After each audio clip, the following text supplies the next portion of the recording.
നേതാക്കളടക്കം local committee സെക്രട്ടറിമാരടക്കം കള്ളവോട്ട് ചെയ്തു എന്നാരോപിച്ചുകൊണ്ട് അതിൻ്റെ ചില ദൃശ്യങ്ങൾ ക്യൂ നിൽക്കുന്ന അടക്കമുള്ള ചില ദൃശ്യങ്ങൾ പുറത്തു വന്നിട്ടുണ്ട്. 7ഓളം പേരുടെ ചിത്രങ്ങൾ അങ്ങനെ വന്നിട്ടുണ്ട്. തുമ്പോൾ സഹകരണ ബാങ്ക് ഞങ്ങൾക്ക് കള്ളവോട്ട് ചെയ്യേണ്ട കാര്യമില്ല. 35 വർഷമായിട്ട് ഞങ്ങളുടെ കയ്യിൽ ഇരിക്കുന്ന ബാങ്കാണ്. അവിടെ ഞങ്ങൾക്ക് ജയിക്കാനുള്ള മെമ്പർഷിപ്പ് ഉണ്ട്. ഞങ്ങൾ ഉള്ള സംഘങ്ങളെല്ലാം ഞങ്ങളുടെ മെമ്പർഷിപ്പ് ഞങ്ങൾക്കുണ്ട്. പിന്നെ അവിടെ ഞങ്ങളുടെ കൂടെയുള്ളതെല്ലാം പാവപ്പെട്ട കർഷക തൊഴിലാളികളും പാവപ്പെട്ടവരുമാണ്. ഇപ്പോഴത്തെ സഹകരണ നിയമം അനുസരിച്ച് സംവരണം തന്നെ 6 വാർഡിൽ 11 6 വാർഡ് സംവരണമാണ്. അന്നേരം സ്വാഭാവികമായും പാവപ്പെട്ടവർക്ക് ഈ വോട്ട് ചെയ്യാൻ അറിയാൻ വയ്യാത്തവരുണ്ട്. അങ്ങനെ വോട്ട് ചെയ്യാൻ അറിയാൻ വയ്യാത്ത ആളുകളെ ഞങ്ങളുടെ പാർട്ടിയുടെ പ്രവർത്തകരുടെ കൂടെ പോയി സഹായിക്കാറുണ്ട്. ആ രീതിയിലാണ് അവിടെ പാർട്ടി നേതാക്കന്മാർ പോയിട്ടുള്ളത്. അതവർ അവർ ക്യൂ നിന്നെങ്കിലല്ലേ പോകാൻ പറ്റുള്ളൂ. അവർ മറ്റവരെയും കൂടെ വോട്ടർമാരെയും കൂടെ കൊണ്ടുപോയാൽ പോകുന്നത്. അവിടെ പാർട്ടി പറട്ടെ, അത് സ്വാഭാവികമായിട്ടും അതിനേക്കാൾ കൂടുതൽ പിന്നെ ആളുകളെ പങ്കെടുപ്പിക്കുമ്പോൾ അവിടെ കലാപം ഉണ്ടാക്കാൻ ആ തെരഞ്ഞെടുപ്പ് അട്ടിമറിക്കാൻ വേണ്ടി DCC പ്രസിഡന്റ് നേരത്തെ തന്നെ കത്ത് കൊടുത്തിരുന്നു. അത് നിങ്ങൾ ഉണ്ടല്ലോ. അത് സ്വാഭാവികമായി സംഘം അവിടെ പ്രദേശത്തുള്ള പാർട്ടി പ്രവർത്തകരോട് വരും. അത്രേ ഉള്ളൂ. DCC പ്രസിഡന്റ് പറഞ്ഞിരിക്കുന്നത് എന്താ? ആ ബ്ലോക്കിലെ ജില്ലയുടെ ഭാഗത്തു നിന്ന് എല്ലാവരും വരണമെന്നും ആഹ്വാനം ചെയ്തിരിക്കുകയാണ്. അവിടെ വന്ന് കലാപം ഉണ്ടാക്കാൻ വേണ്ടി DCC പ്രസിഡന്റ് കത്ത് എല്ലാവർക്കും കൊടുത്തിരിക്കുകയാണ്. ഇവിടെ കലാപം ഉണ്ടാക്കാൻ വരുന്നവരാരും വോട്ട് ചെയ്തിട്ടില്ലെന്നാണോ പറയുന്നത്? ഇല്ല. ഞങ്ങൾക്ക് അവിടെ നിങ്ങളിത് കണ്ടില്ലല്ലോ. കോൺഗ്രസിൻ്റെ ബ്ലോക്ക് വൈസ് പ്രസിഡന്റ് കിരൺ ആണ്ടേ ആരുടെ പേരിലാണ് വോട്ട് ചെയ്തേക്കുന്നത്? ടിൻഡു ജോണിൻ്റെ പേരിലാണ് അദ്ദേഹം വോട്ട് ചെയ്തേക്കുന്നത്. അതെന്താ നിങ്ങൾ കാണാതെ പോയത്? ആണ്ടേ കിരൺ ബ്ലോക്ക് പ്രസിഡൻ്റാണ്. അടുത്ത മനോജ് കുരമ്പാല മണ്ഡലം പ്രസിഡന്റ്, മിൽവ ജീവനക്കാരനുമാണ്. അദ്ദേഹം പാപ്പച്ചൻ്റെ പേരിലാണ് വോട്ട് ചെയ്തേക്കുന്നത്. എന്നാ നോക്ക്. ഈ വോട്ടുകൾ രേഖപ്പെടുത്തിയിട്ടുള്ളതാണോ അതോ കാർഡേ ഉള്ളൂ? അല്ലല്ല, വോട്ട് ചെയ്തേക്കുക അയാൾ വേറെ പേരിൽ. അവരാണ് അവിടെ കള്ള വോട്ട് ചെയ്തത്. ഞങ്ങൾ ചെയ്തിട്ടില്ല. സതീശൻ ഇന്നലെ വന്നിട്ട് പറഞ്ഞ CPM 21ാമത്തെ ബാങ്കാണ് ഇങ്ങനെ കള്ളവോട്ട് ചെയ്ത് പിടിച്ചെടുക്കുന്നതാണ് പറഞ്ഞ ആരോപണം ഉന്നയിച്ചത്. സതീശനെ പറ്റി വേണ്ട ധാരണയില്ലാത്തതുകൊണ്ട് പറയട്ടെ. ഇപ്പോൾ അവിടെ നടന്ന മണ്ഡലി അവിടെ UDF 400 വോട്ടാണ് കിട്ടുന്നത്. UDF വോട്ട് പറയുന്നതിനെന്താ ഞങ്ങളാണ് ഉത്തരവാദി? LDF കള്ളവോട്ട് ചെയ്തെന്ന് അയാൾ പറയുന്നു. പക്ഷേ UDF എന്താ വോട്ടില്ലാത്തത്? 400-300 വോട്ടുള്ള പിന്നെ പാനലായിട്ട് UDF വരുന്നത് എന്താ? കാരണം UDF അവിടെ വോട്ടില്ലാത്തതുകൊണ്ടാണ് അവർ വരുന്നത്. പിന്നെ അവിടെ കലാപത്തിന് അവിടെ ഏഷ്യനെറ്റ് രാവിലെ ചെന്നപ്പോൾ അവിടെ സമാധാനപരമായ വോട്ട് കിടക്കുമായിരുന്നു. സമാധാനപരമായ വോട്ട് കിടന്നപ്പം അവിടെ ഈ കുഴപ്പങ്ങൾ മുഴുവൻ ഉണ്ടാക്കിയത് കോൺഗ്രസ്സാണ്. അവിടെ പോലീസിനെ അടിക്കുന്നത് ഞങ്ങളുടെ ആദ്യം ഒരു കാരണവുമില്ലാതെയാണ് ഞങ്ങളുടെ 2 പ്രവർത്തകരെ അടിച്ചത്. രാവിലെ അടി ഉണങ്ങുന്നത് അവരാണ്. ഞങ്ങളുടെ പിന്നെ ശ്രീഹരിയെയും അതുപോലെ സന്ദീപിനെ DFIയുടെ സെക്രട്ടറി പ്രസിഡന്റിനെയോ ഏരിയ പ്രസിഡന്റിനെ അവരാണ് അടിച്ചത്. ഒരു കാര്യമില്ലാതെ അടിച്ചത്. ഈ MS രഞ്ജു ജില്ലാ വൈസ് പ്രസിഡന്റ് രഞ്ജു ആക്രമിക്കുന്ന DYFI പ്രവർത്തകരാണ് ആ പറഞ്ഞത്. ബ്ലോക്ക് പ്രസിഡന്റ് കണ്ടില്ലേ അവിടെ പ്രശ്നം ഉണ്ടാക്കുന്നത്?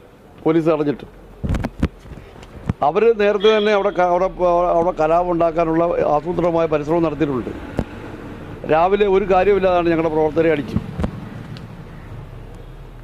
ആണ്ടേ ഇയാൾ നോക്ക്, ഞങ്ങളുടെ പ്രവർത്തകരെ അടിക്കുന്നത് ഈ രഞ്ജു.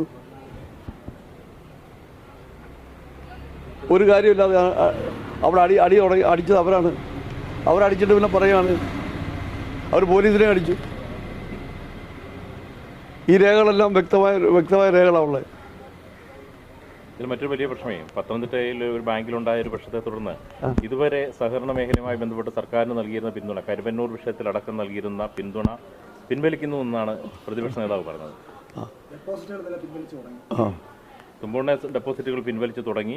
കള്ളവോട്ട് ചെയ്ത് പിടിച്ചെടുത്ത ബാങ്കുകളുടെ ഡെപ്പോസിറ്റ് പിൻവലിക്കുന്നത് ആലോചിക്കുമെന്നും പറഞ്ഞു. പറയട്ടെ, അതൊക്കെ പിന്നെ അതെല്ലാം അവർക്ക് അവരുടെ പാർട്ടിയുടെ പ്രവർത്തനം നടന്നതിന് ഞങ്ങൾ അതിനൊന്നും എതിരല്ല. അവിടെ ബാങ്കുകളിൽ ഡെപ്പോസിറ്റ് ചെയ്തേക്കുന്ന ഓരോ പ്രദേശത്തും ഓരോരുത്തരാണ്, അത് കോൺഗ്രസ്സുകാർ മാത്രമല്ലല്ലോ. അപ്പോൾ സതീശൻ പറഞ്ഞ എല്ലാവരും പിൻവലിക്കും. പക്ഷേ ഈ സഹകരണ മേഖല പ്രതിസന്ധി നേരിടുന്ന ഒരു ഘട്ടത്തിൽ എല്ലാവരും കൂടിയല്ലേ മുന്നോട്ട് പോകേണ്ടത്? അത് അവരല്ലേ തീരുമാനിക്കുന്നത്. ഇവിടെ കലാപം ഉണ്ടാക്കുന്നതിന് ഈ രാവിലെ കലാപം ഉണ്ടാക്കാൻ DCC പ്രസിഡന്റ് നോട്ടീസ് എടുത്ത് ജില്ലയിലെ ആളുകളെല്ലാം വിളിച്ചു കൂട്ടി. അവിടെ ഒരു കാരണവുമില്ലാതെ രാവിലെ അടി തുടങ്ങുമായിരുന്നു. എന്നിട്ട് പോലീസിനെ അടിച്ചു. പോലീസിനെ അടിക്കുന്നതിൻ്റെ പടമുണ്ടല്ലോ. അവിടെ എന്തിനാണ് ഏഷ്യാനെറ്റ് രാവിലെ വന്നപ്പോൾ അവിടെ സമാധാനപരമായിട്ട് വോട്ട് ചെയ്യുന്ന അവർ പറഞ്ഞത്. സമാധാനപരമായ വോട്ട് നടന്നത് ഒരു കാരണവുമില്ലാതെ അടി ഉണ്ടാക്കുമായിരുന്നു. അടി ഉണ്ടാക്കിച്ച് പിന്നെ അവർ പറയുകയാണ് അവർ കള്ളവോട്ട് ചെയ്തെന്ന്.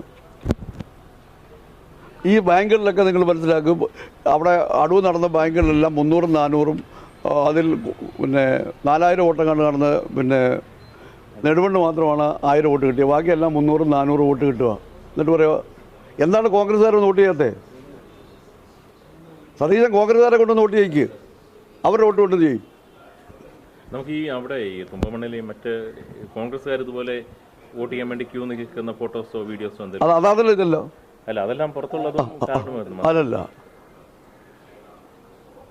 ഈ ഇടതുപക്ഷം ഈ കോൺഗ്രസും ഒക്കെ ഇത്രയും പ്രയാസപ്പെട്ട് ഈ ബാങ്കെല്ലാം പിടിക്കുന്ന രക്ഷപ്പെടുത്താൻ വേണ്ടിയാണ് ഈ ബാങ്കുകളെങ്ങനെ പിടിക്കുക, അത്രയും വാശിയോടെ പിടിക്കുന്നത് രാഷ്ട്രീയ പാർട്ടികൾ. എന്തോ അതിൻ്റെ ഒരു കാര്യം?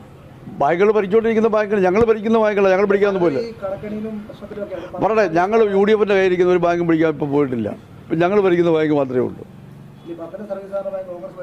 അത് ഞങ്ങളൊന്നും ചെയ്തില്ല, ഞങ്ങളത് പിടിക്കാൻ പോയില്ലല്ലോ.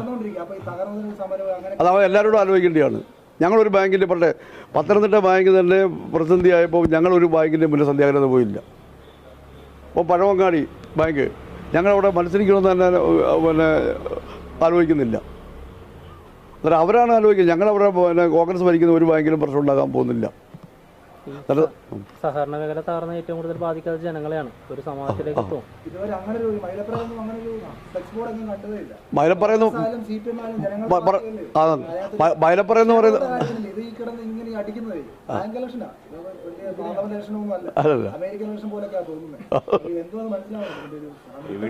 പറഞ്ഞ പോലെ വലിയൊരു തോതിൽ നിക്ഷേപമൊക്കെ പിൻവലിച്ചു കഴിഞ്ഞാൽ ബാങ്കുകളുടെ തകർച്ചയിലേക്കേ പോകുള്ളൂ. അതെല്ലാവരും പറയട്ടെ, സഹകരണ മേഖല നിലനിർത്തണമെന്ന് നമ്മൾ മാധ്യമപ്രവർത്തകരും എല്ലാവരും ആലോചിക്കണം. പിന്നെ ഇതിൻ്റെ പ്രശ്നം എന്ന് പറയുമ്പോൾ സഹകരണ മേഖലയിൽ എന്ന് പറയുമ്പോൾ പ്രതിസന്ധിക്ക് പല കാരണങ്ങളുണ്ട്. ഒന്ന് നിങ്ങൾ മനസ്സിലാക്കേണ്ടത് 2016 നോട്ട് നിരോധനം സഹകരണ മേഖലയെ നല്ലപോലെ ബാധിച്ചിട്ടുണ്ട്.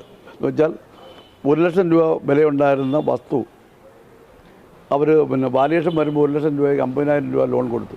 ഇന്നത് വിറ്റാൽ 30,000 രൂപ കിട്ടില്ല. നിങ്ങളിന്നിപ്പോൾ പ്രദേശങ്ങളിലൂടെ പോകുമ്പോൾ കാണാൻ കഴിയും എല്ലായിടത്തും വസ്തു വിൽക്കാനുണ്ടെന്ന്. ഒരാൾ പോലും വസ്തു വാങ്ങിക്കാനില്ല. അതാണ് വസ്തുവിൻ്റെ വിലയെല്ലാം കുറഞ്ഞു. ചില സഹകരണ ബാങ്കുകൾ ഈ ലോൺ കൊടുത്തത് അവർക്ക് ഇപ്പോൾ ലേലം ചെയ്താൽ പോലും അത് തിരിച്ചു പിടിക്കാൻ കഴിയാത്ത അവസ്ഥയാണ്. അത് ഏറ്റവും പ്രധാനപ്പെട്ടത് നോട്ട് നിരോധനമാണ് ഈ സഹകരണ ബാങ്കിൻ്റെ ഒരു പ്രതിസന്ധി. സഹകരണ ബാങ്കുകൾ വിടുന്നതിനായിട്ട് അങ്ങയുടെ നേതൃത്വത്തിൽ കള്ളവോട്ട് ചെയ്യുന്നതിനായിട്ട് പ്രത്യേക ടീം പ്രവർത്തിക്കുന്നു എന്നുള്ള ആശയം കൂടി ഇന്നലെ VD സതീശൻ പറയുന്നതെല്ലാം ശരിയാണെങ്കിൽ പിന്നെ അവർ രാഷ്ട്രീയ പാർട്ടി അവരുടെ ആരോപണം പറയുന്നു. പക്ഷേ അവർ അവിടെ കലാപം ഉണ്ടാക്കുന്നതിനെ പറ്റി ഈ കാര്യങ്ങളെല്ലാം ഉണ്ടാക്കിയതിന് പൂർണ്ണം ഞങ്ങളവിടെ പ്രശ്നം ഉണ്ടാക്കിയില്ല. ഞങ്ങളുടെ 2 സഹാക്കളെ 3 വരെ അടിച്ചു. ഞങ്ങളടിച്ചിട്ടും ഞങ്ങൾ പിന്നെ തിരിച്ചടിക്കാൻ പോയില്ല.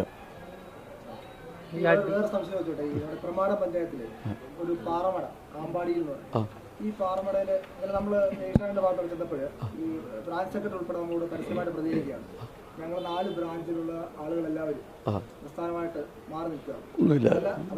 അവർ പറഞ്ഞതാണ്, പാർട്ടി ബ്രാഞ്ച് സെക്രട്ടറി അങ്ങനെ പറയത്തില്ലല്ലോ. അപ്പോൾ അതിൻ്റെ പ്രധാനപ്പെട്ട കാര്യം അവിടെ ഒരു പരിപാടി നടന്നു. രാജു അബ്രഹാം ഉദ്ഘാടനം ചെയ്തു. അവിടെ ടിപ്പർ ടോറസ് തൊഴിലാളികൾക്ക് പണി പോകുന്നു, അത് സംരക്ഷിക്കണമെന്ന് പറയുന്നുണ്ടാവും. ഈ വയനാട്ടിൽ ഇത്രയും പ്രശ്നം ഉണ്ടായിരുന്ന സമയത്ത് നാട്ടുകാർ മൊത്തവും പ്രശ്നമായ സമയത്ത് പരിപാടി നടത്തി. ആ നടത്തിയ ബ്രാഞ്ച് സെക്രട്ടറി പറഞ്ഞത് 4 ബ്രാഞ്ച് ഒന്നിച്ച് ആവശ്യപ്പെട്ടു ഏരിയ ഘടകത്തോട് നടത്തരുത്, അദ്ദേഹം പങ്കെടുക്കരുത്. അത് കേൾക്കാതെ വന്നു. ഞങ്ങളെല്ലാം രേഖാമൂലം പറയട്ടെ, അവരങ്ങനെ രേഖാമൂലം ആരോടും പറഞ്ഞില്ല രാജുപുറം പങ്കെടുക്കരുതെന്ന്. എന്നോട് പറഞ്ഞാൽ മതിയായിരുന്നു. രാജുപുറം പങ്കെടുക്കരുതെന്ന് പറഞ്ഞത് പോകത്തില്ലായിരുന്നു. നമ്മൾ ഔദ്യോഗികമായിട്ട് നമ്മളെ അറിയിച്ചില്ല. ഇല്ല, അത് അറിയിച്ചില്ല. അത് ഇപ്പോൾ എങ്ങനെ പരിഹരിക്കും ഇനിയിപ്പോൾ അവിടെ രാജു വെച്ച ആരും വച്ചിട്ടില്ല, രാജ്യമൊന്നുമില്ല. അത് ഞങ്ങൾ തങ്ങളുടെ അവരെ പരിഹരിക്കും. നമ്മളങ്ങനെ പറയില്ല. ഇത് കോറി ഇറക്കുന്നത് നമ്മളല്ലല്ലോ, പാർട്ടിയല്ലല്ലോ. അത് ഒരുപാട് സംവിധാനങ്ങളില്ലേ. ഇപ്പോൾ കേരളത്തിൽ തന്നെ ഏതാണ്ട് 10, 512 കോറിയേ ഉള്ളൂ. നമ്മുടെ ജില്ലയിൽ തന്നെ ഏതാണ്ട് 10, 50 കോറി ഉണ്ടായിരുന്നു. ഇപ്പം 8, 7 കോറിയേ പ്രവർത്തിക്കുന്നുള്ളൂ. ഇപ്പം അതിൻ്റെ നിബന്ധനകളെല്ലാം വളരെ സ്ട്രിക്റ്റ് ആക്കിയതിൻ്റെ ഫലമായി ഏതാണ്ട് കോറികളെല്ലാം ഭൂരിപക്ഷ കോറികൾ ഇപ്പം നിന്നിരിക്കുക. ഇപ്പോൾ കോന്നി തന്നെ എത്ര ഉണ്ട്? 2, 3 കോറിയേ ഉള്ളൂ. കോറിയെല്ലാം നിന്നിരിക്കുക. കോറിയോട് അങ്ങനെ പ്രത്യേകിച്ച് സ്നേഹമൊന്നുമില്ല. അവിടെയുള്ള നേതാക്കളൊക്കെ അദ്ദേഹത്തെ നേരിട്ട് ബന്ധപ്പെട്ട് അറിയിച്ചിരുന്നു കൂടി പറയുന്നു. ഇല്ലല്ല, രാജു പങ്കെടുക്കരുതെന്ന് അറിയിച്ചിരുന്നത്. അത് തൊഴിലാളികൾ, അവരുടെ ഇപ്പോൾ തൊഴിലാളികളാണ്. അവർക്ക് ജോലി ഉള്ളതെന്ന് പറഞ്ഞാൽ അവർ സ്വാഭാവികമായിട്ട് അവരവരുടെ പിന്നെ ഓണം എടുത്ത് അവർക്ക് ജോലിയില്ല എന്ന് പറയുന്നത് സ്വാഭാവികമായിട്ട് അവരവരുടെ കാര്യം പറഞ്ഞു. ഇത്രയും ഒരു ചോദ്യം, ഈ യൂത്ത് കോൺഗ്രസ് പ്രവർത്തകരുടെ മർദ്ദനം കിട്ടിയ ഡിവൈഎഫ് പ്രവർത്തകർ പരാതി എന്തെങ്കിലും കൊടുത്തിട്ടുണ്ടോ പോലീസിൽ? അവർ പോലീസ് വരെ കൊടുത്തിട്ടുണ്ട്.